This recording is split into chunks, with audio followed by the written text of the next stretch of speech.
Prayer एक रास्ता है जिसके द्वारा हम किसी से कुछ मांगते हैं और इसका उत्तम उदाहरण परमेश्वर से अपने लिए या दूसरों के लिए मांगना है। फिर जिससे हम प्रार्थना करते हैं अपनी प्रेयर को भी उनकी पसंद के अनुसार ही ढालने की कोशिश भी करते हैं। जिस परमेश्वर ने सब कुछ बनाया है और जो हमसे प्यार करते हैं उनसे हम कब और कैसे प्रार्थना के द्वारा कुछ मांगे कि हमें उत्तर भी मिले, आज हम इसी विषय पे बात करेंगे। शुरू करते हैं परमेश्वर के वचन से।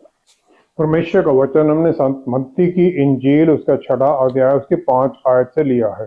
यहाँ इस प्रकार लिखा है, जब तू प्रार्थना करे तो कपटियों के समान ना हो, क्योंकि लोगों को दिखाने के लिए आराधनालयों में और सड़कों के मोड़ों पर खड़े होकर प्रार्थना करना उनको अच्छा लगता है। मैं तुमसे सच कहता हूँ कि वे अपना प्रतिफल पा चुके। परंतु जब तू प्रार्थना करे तो अपनी कोठरी में जा और द्वार बंद करके अपने पिता से जो गुप्त में है प्रार्थना कर। तब तेरा पिता जो गुप्त में देखता है तुझे प्रतिफल देगा। प्रार्थना करते समय अन्य जातियों के समान बकबक ना करो, क्योंकि वे समझते हैं कि उनके बहुत बोलने से उनकी सुनी जाएगी। इसलिए तुम उनके समान ना बनो, क्योंकि तुम्हारा पिता तुम्हारे मांगने से पहले ही जानता है कि तुम्हारी क्या क्या आवश्यकताएं हैं। परमेश्वर के वचन को पढ़े और सुने जाने से आशीष हो। आमीन। प्रेयर का सही समय क्या है? क्योंकि कई धर्म के अनुसार दिन में 5 बार तो कोई 3 बार या 1 बार ही प्रार्थना करने का चलन है। एक विश्वासी को प्रार्थना कब करनी चाहिए? अलग अलग धर्मों में अलग अलग प्रार्थना करने का समय भी है और कितनी बार है। प्रार्थना उस स्वर्गीय पिता से जोड़ने के बारे में है, अपने बारे में समझने के बारे में है और उनकी गाइडेंस पाने के लिए और आत्मिक तरक्की पाने के, ये सब उसमें आते हैं। बहुत लोग हैं जो स्ट्रक्चर लिखा हुआ फॉर्मेट उसके अनुसार प्रार्थना करते हैं और दूसरी तरफ है बिल्कुल टोटली इनफॉर्मल। बहुत जो धर्म है सेट पैटर्न में जाते हैं और टाइमिंग भी उनका एग्जैक्ट है और वो रिटन डाउन फॉर्मेट है, फॉर्मल प्रेयर्स हैं। और इनफॉर्मल प्रेयर जो है वो फॉलो आमतौर पर बहुत लोग वो करते हैं, इंडिविजुअली भी। तो जब हम ये देखते हैं इंडिविजुअल प्रेयर और प्रार्थना जो दूसरों के लिए की जाती है किस प्रकार वो होती है। यहूदी लोग 3 बार प्रार्थना करते हैं, एक बार उससे पहले चौथी प्रार्थना जो उनकी सवेरे उठते सारी प्रार्थना करते हैं। उत्पत्ति 22 की पहली 3 आयत में हम देखते हैं, अब्राहम को परमेश्वर ने टेस्ट किया कि जो तुम्हारा पुत्र जो जिससे तुम प्यार करते हो इसहाक को लेकर जाओ उस पहाड़ी पर और वहां पर उसे ऑफरिंग के तौर पर कुर्बान कर दे।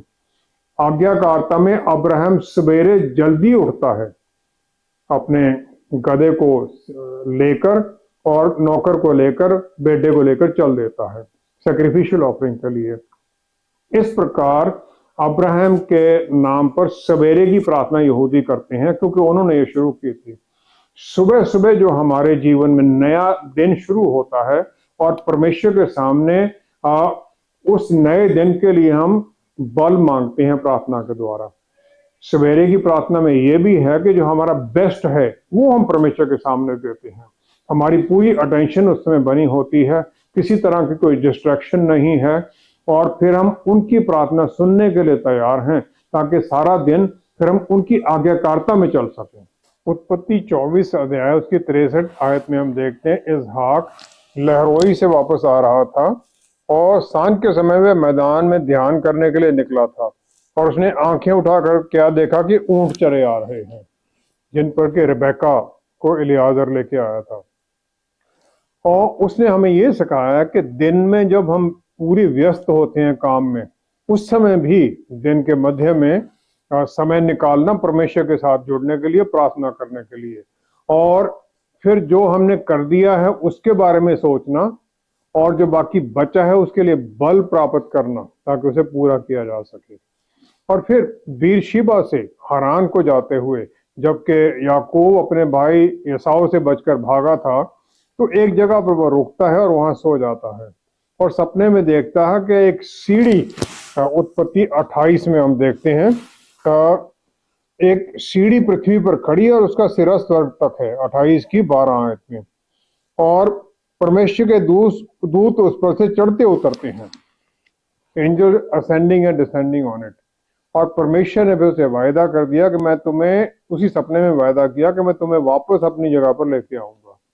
जब रात्रि होती है तब फिर जो हमने काम किया है दिन में उसको हम रिव्यू करते हैं और फिर देखते हैं क्या क्या आज रह गया है हमारा, और उसके बारे में फिर हम ये रियलाइज करते हैं, हमें ये पता ध्यान करते हैं हम कि दिन सदा के लिए नहीं रहता है, सिर्फ स्वर्ग में ही है जहां रात होती ही नहीं है। इसी प्रकार जीवन भी हमारा शॉर्ट है। और फिर हम प्रार्थना करते हैं जो रात की जो ठंड है उससे बचने के लिए, पिता परमेश्वर की गोद में आराम पाने के लिए और रेस्टोर होने के लिए, अगले दिन की गाइडेंस प्राप्त करने के लिए बैठ जाते हैं। याकूब का जीवन तरह तरह के ट्रायल्स, चैलेंजेस से भरा हुआ था, लेकिन उसने कभी भी अपने मन को नीचा नहीं किया, जोश में भरा रहा। जब वो वैली में था तो वहां से भी वो ऊपर पहाड़ी को देखता था कि मैंने इसको चढ़ना है, और उसके लिए तैयार होकर चलता रहता था नई एनर्जी पाकर। उत्पत्ति 47 अध्याय उसका 9वीं आयत में हम देखते हैं, तो फिरौन ने जब याकूब यूसुफ के पास चला जाता है मिस्र में, तो फिरौन ने उसे पूछ लिया तुम्हारी उम्र क्या है, तो फिर वो उत्तर देता है मैं 130 वर्ष परदेसी होकर अपना जीवन बिता चुका हूं, मेरे जीवन के दिन थोड़े और दुख से भरे हुए भी थे। My life was full of challenges.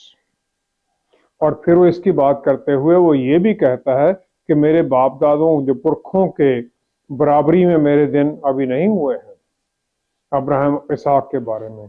और इसके साथ साथ वो ये भी पहचान कर लेता है कि परमेश्वर का हाथ उसके ऊपर इस यात्रा में बना रहा है। अब्राहम का जीवन हमारे सामने दया और प्यार को जाहिर करता है। इसहाक हमारे सामने न्याय और परमेश्वर का भय और आदर को जाहिर करता है। लेकिन याकूब का जीवन इन दोनों को मिलाकर सच्चाई और अनुग्रह को जाहिर करता है। और फिर हम ये सब कुछ देखते हैं परमेश्वर के पुत्र प्रभु यीशु के जीवन में, जो कि एक सच्चे यहूदी हैं, जिनमें अनुग्रह और दया दोनों हर चीज के ऊपर हावी हैं। सबसे प्रेडोमिनेंट उनका अनुग्रह और दया है। हमारी जो प्रार्थनाएं हैं वो परमेश्वर की तरफ जुड़ चलती हैं, ताकि हम इस दुनिया की जो अट्रैक्शन, दुनिया की जो लुभावनी बातें हैं, धन है, अहंकार है या दूसरी पोजेशन जो हमारी हैं, जो हमारे जीवन को डिफाइन करने लग जाती हैं, उससे हम हटकर परमेश्वर से जुड़े। प्रभु यीशु ने कभी भी ये नहीं कि एक स्पेसिफिक टाइम पर ही प्रेयर करते थे। उन्होंने प्रेयर करना, जब भी बिजी हैं तब भी प्रेयर करते थे वो, जब भी उन्हें समय मिलता, जहां पर भी वो कर सकते थे। लूका 6 की 12 आयत में, लूका 6 की 12 आयत में हम देखते हैं प्रभु यीशु वह पहाड़ पर प्रार्थना करने गए और परमेश्वर से प्रार्थना करने में सारी रात बिताई। सारी रात वो प्रार्थना करते रहे, जब उन्हें समय मिला कर दिया। और फिर वो किसी भी मेजर जो काम होने वाला उससे पहले प्रार्थना करते थे, उसके दौरान प्रार्थना भी करते थे, उसके बाद में भी प्रार्थना करते थे धन्यवाद के लिए। अकेले थे तब भी प्रार्थना करते थे, अगर चेले साथ में है तो उनके साथ भी प्रार्थना करते थे। उनके लिए सबत का दिन, उस दिन प्रार्थना करना या कुछ भी काम करना कोई गलत नहीं था। यूहन्ना 5 की 17 के अनुसार उन्होंने कह दिया कि मेरे पिता अब तक काम करते हैं और मैं भी काम करता हूं। क्रिश्चियन जो हैं, जो इनिशियल जो बने थे वो सिर्फ यहूदी लोग ही थे, और उन्होंने वही पैटर्न जो था प्रेयर का जो पहले चलता था वही उन्होंने किया। 3 समय प्रार्थना करना, सवेरे अब्राहम की तरह, दिन में इसहाक की तरह, और शाम को 3 बजे याकूब की तरह। कुलूसियों 1 अध्याय 17 आयत में पौलुस रसूल ने हमें सिखा दिया प्रभु यीशु के बारे में। उन्होंने कहा सब कुछ उन्हीं में ही स्थिर रहती हैं। और फिर उन्होंने ये कह दिया कि प्रभु यीशु पिता परमेश्वर की इच्छा पूरी करने के लिए काम करते रहे यहाँ धरती के ऊपर, जिस तरह स्वर्ग में होती है, ताकि जीवन चलता रहे यहाँ पर। भजन संहिता 121 उसकी 4थी आयत में हम देखते हैं, जो भजनकार है वो कहता है, सुन इज़राइल का रक्षक ना ऊंघेगा ना सोएगा। परमेश्वर हमारा ना सोता है ना ऊंघता है। जो इस प्रकार का परमेश्वर है, जिसकी नजर हमेशा हमारे ऊपर लगी हुई है, जब भी हम पुकारते हैं तो हमारा उत्तर देने के लिए तैयार हैं वो। और किसी भी परिस्थिति में बैठे हैं, किसी तरह भी बैठे हैं हम, उनके कान हमारे ऊपर लगे रहते हैं। जिस प्रकार एक प्यार करने वाली माता के कान अपने छोटे बच्चे के ऊपर लगे रहते हैं, जो ही वो चिल्लाता है भागती है उसकी तरफ, उसकी सहायता करने के लिए, देखने के लिए। पिता परमेश्वर चाहते हैं हम उनकी अधीनगी में आए, उनके रास्तों पर चलें, और वो हमारे मनों को जानते हैं कि हमारे जो प्रार्थना है उसके अंदर छुपा हुआ मकसद क्या है, और जो मकसद हम भी कभी कभी नहीं ध्यान देते हैं, और फिर वो डायरेक्टली नहीं हम समझते हैं, लेकिन वो फिर क्लियरली डिफाइन हो जाता है परमेश्वर के सामने, क्योंकि वो जानते हैं सब कुछ। और फिर प्रार्थना हमारी जो सही है उसका उत्तर हमें मिलता ही मिलता है, चाहे किसी भी तरह हम प्रार्थना करें। अलग अलग धर्म अपने लोगों को निर्धारित प्रेयर करने को कहते हैं। क्या एक विश्वासी को भी प्रभु यीशु द्वारा बताई गई प्रेयर पर ही निर्भर रहना चाहिए? मत्ती 6 अध्याय में 5 से 13वीं आयत तक प्रभु यीशु ने अपने विश्वासियों के लिए एक प्रार्थना का मॉडल दे दिया। उसमें पहला हिस्सा है कि हमें क्या नहीं करना है। हमें ये सिखाया गया है कि अपनी जो हम अपने आप को समझते हैं बहुत स्पिरिचुअल हैं, आत्मिक हैं, और दूसरों को इम्प्रेस करने के लिए हम लंबी लंबी प्रार्थनाएं करने लग जाएं बाहर खड़े होके, वो मत करें। यिर्मयाह 17:9 से 10 आयत में पहले तो यिर्मयाह जो नबी हैं वो कहते हैं कि मन के बारे में जांचना कितना मुश्किल है। फिर वो कहते हैं परमेश्वर सब कुछ जानते हैं, और परमेश्वर हमारे मनों को, वो कहते हैं मन को खोजते और हृदय को जानते हैं, ताकि प्रत्येक जन को उसकी चाल चलन के अनुसार अर्थात उसके कामों का फल दें। परमेश्वर जांचते हैं, परमेश्वर सब कुछ जानते भी हैं। तो परमेश्वर से हम कुछ भी छुपा नहीं सकते कि हमारे प्रार्थना में हमारा मकसद क्या है। दूसरों को इम्प्रेस करने का है, या कोई किसी तरह का कोई बुरा हम कोई डिजाइन तो नहीं लेके आए हुए, मन में विचार लेकर आए हुए। हमारे मुक्तिदाता ने हमें बिल्कुल क्लियर कहा है कि जो इस प्रकार प्रार्थनाओं का दिखावा करते हैं उन्हें उनका प्रतिफल इस जीवन में ही मिल जाता है। उनका जो प्रतिफल, रिवॉर्ड जो है वो धरती का है। दूसरे लोग वाह वाह करते हैं उनकी, क्योंकि इंप्रेस हो जाते हैं उनकी पवित्रता को देखकर, ये उनका रिवॉर्ड है। दूसरा पॉइंट आता है जो कि पहले से ही जुड़ा हुआ है कि सैंक्टिटी, उसकी जो हमारी प्रेयर है पर्सनल है। प्रेयर पिता परमेश्वर के साथ डायलॉग है, बातचीत है, जिसमें दोनों पार्टीज बात उत्तर देते हैं। हमने बोला, परमेश्वर का उत्तर भी मिलता है। बहुत लोग अपनी प्रार्थना की और चलो थैंक यू चले गए, ये सोचते भी नहीं परमेश्वर उसका उत्तर भी देंगे। फिर वो मोनोलॉग है, हमने कहा, हम परमेश्वर को बोल देते हैं ये मैंने कह दिया, इसके अनुसार काम कर लो, उसकी सुनते ही नहीं है परमेश्वर की। तो फिर हम तीसरा है इसके साथ जुड़ा हुआ कि अपने आप को हर तरह की जो हमारे चारों तरफ डिस्टर्बेंस है उनसे अलग करना। हमारे जीवन की जो परिस्थितियां हैं, जो उनका कोलाहल हमारे अंदर चल रहा है, उससे बचना।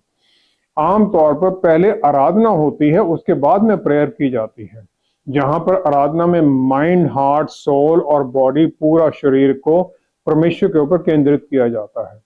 ये होता है जैसे प्रभु यीशु ने कहा, अपने कमरे में जाओ और दरवाजा बंद करो। ये उस प्रकार हो जाता है कि हम जो दुनिया की डिस्ट्रैक्शंस हैं चारों तरफ, उससे बचें।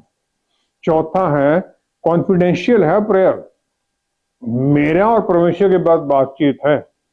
क्योंकि हमारी जो ये प्रार्थनाएं स्पेसिफिक हैं, तो फिर हम ये दूसरों को ढंढोरा ना पीटता फिरें कि हमने क्या कहा, उसको मुझे क्या उत्तर मिला।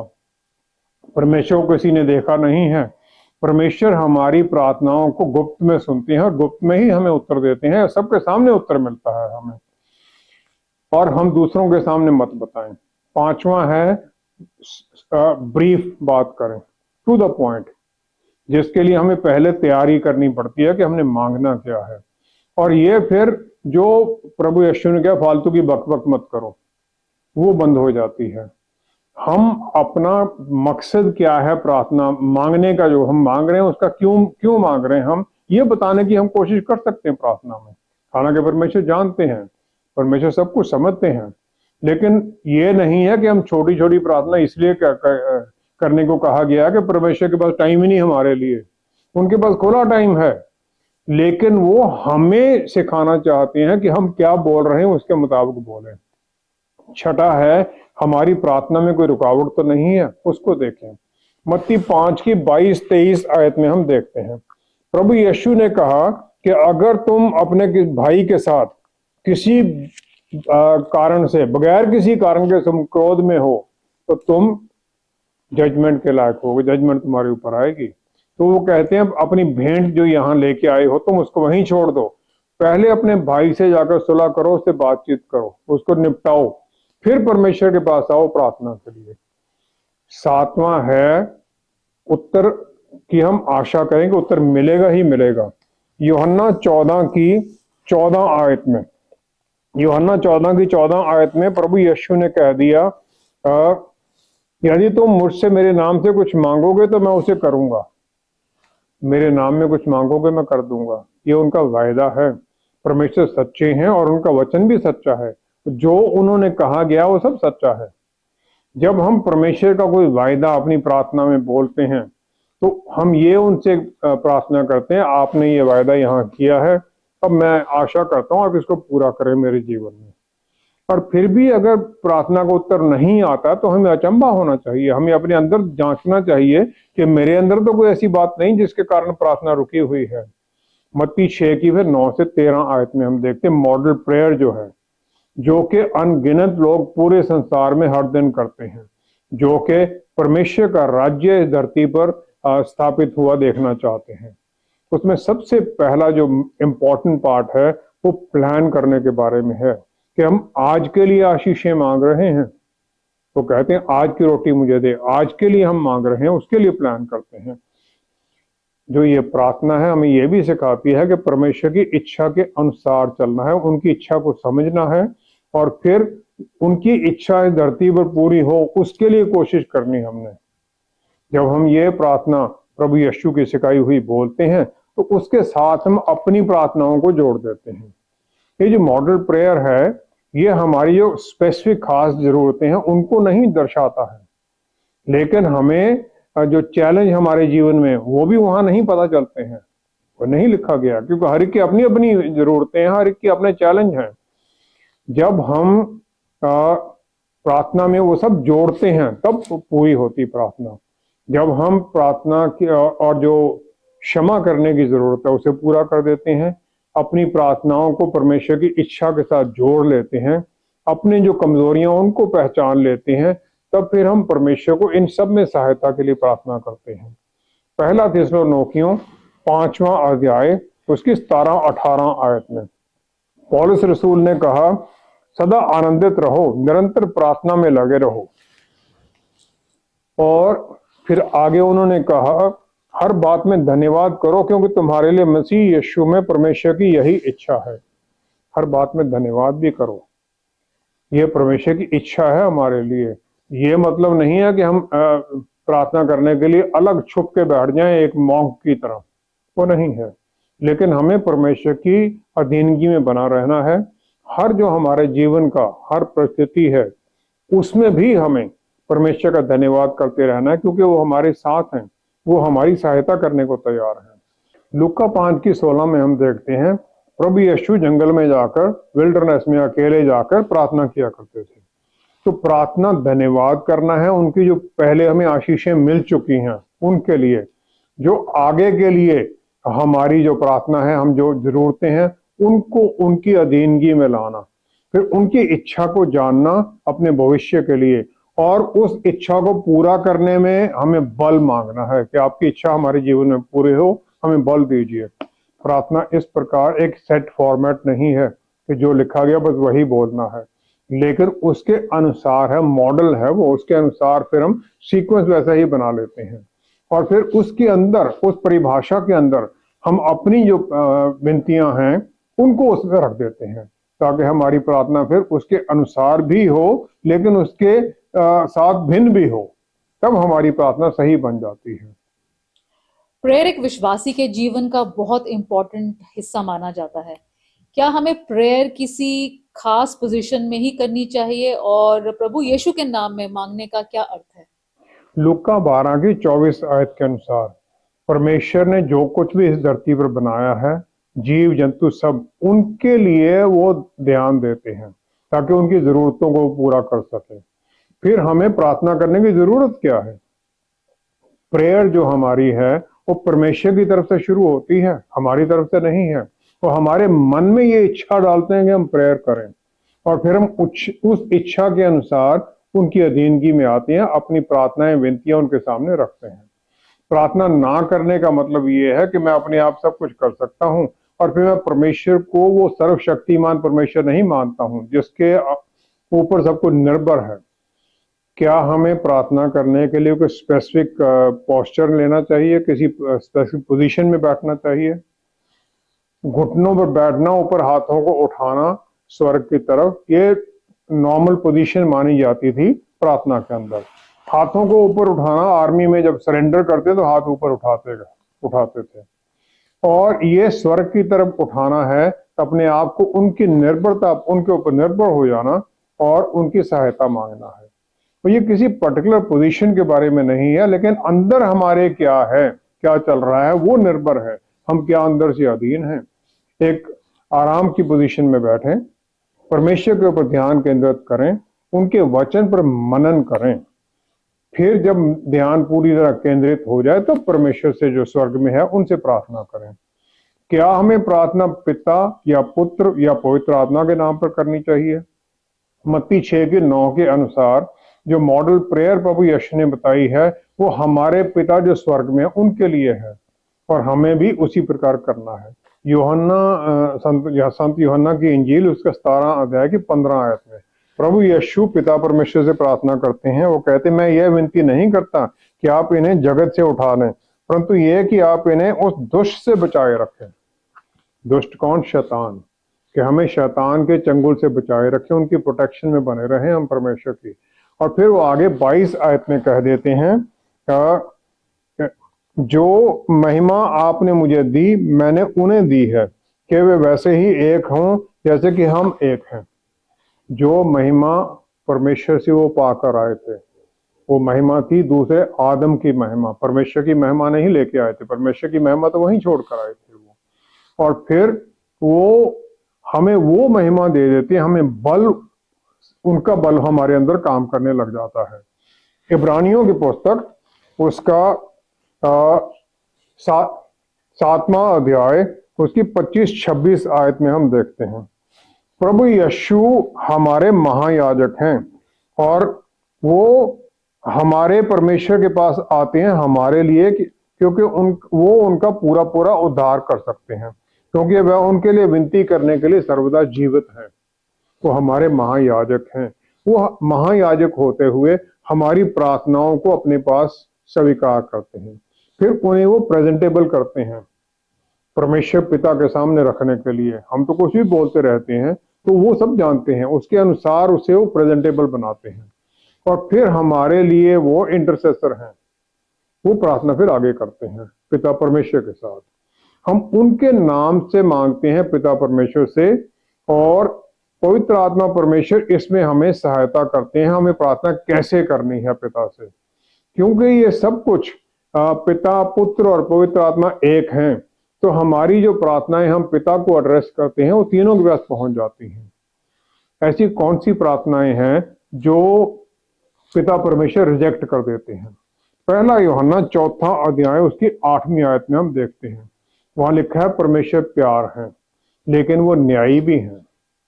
कोई भी प्रार्थना जो उनके रास्तों, उनकी इच्छा के अनुसार नहीं है, जिसके द्वारा उन्हें महिमा नहीं मिलेगी, जब हम उनका उत्तर हमें मिलेगा या प्रार्थनाओं का उत्तर मिलने के बाद किसी दूसरे को आशीष मिलेगी, अगर उसके अनुसार नहीं है या प्रार्थना के अंदर हमारा कुछ छुपा हुआ एजेंडा चल रहा है, हम चाहते कुछ और हैं, बोल कुछ और रहे हैं, परमेश्वर तो सब कुछ जानते हैं, उसका उत्तर नहीं मिलेगा।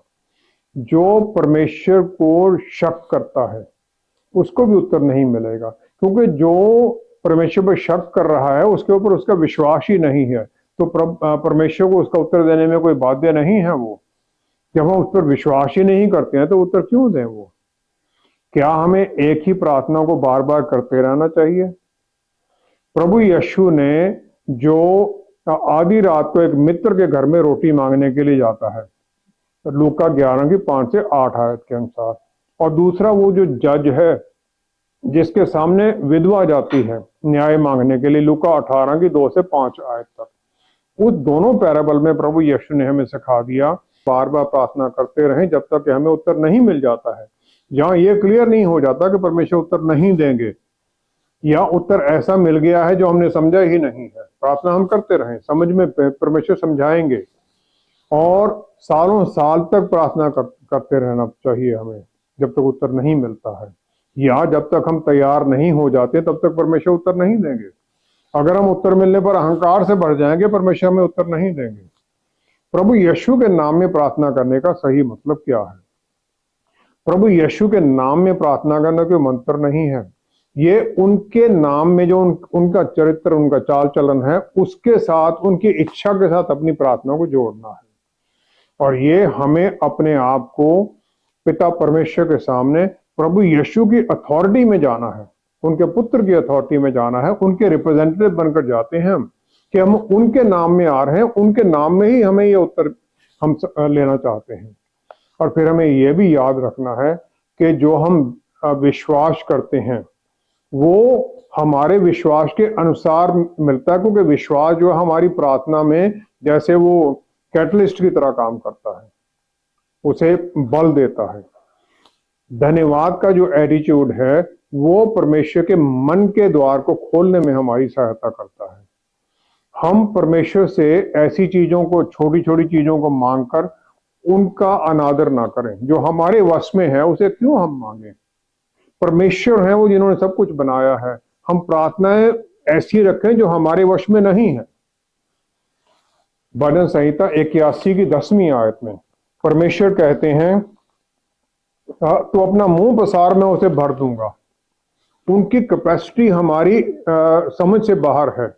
हमारी तो जो जरूरतें हैं बहुत हम बड़ी समझते हैं, लेकिन वो उनके सामने बहुत कम है। तो फिर हम मांगे उनसे मुंह खोलकर।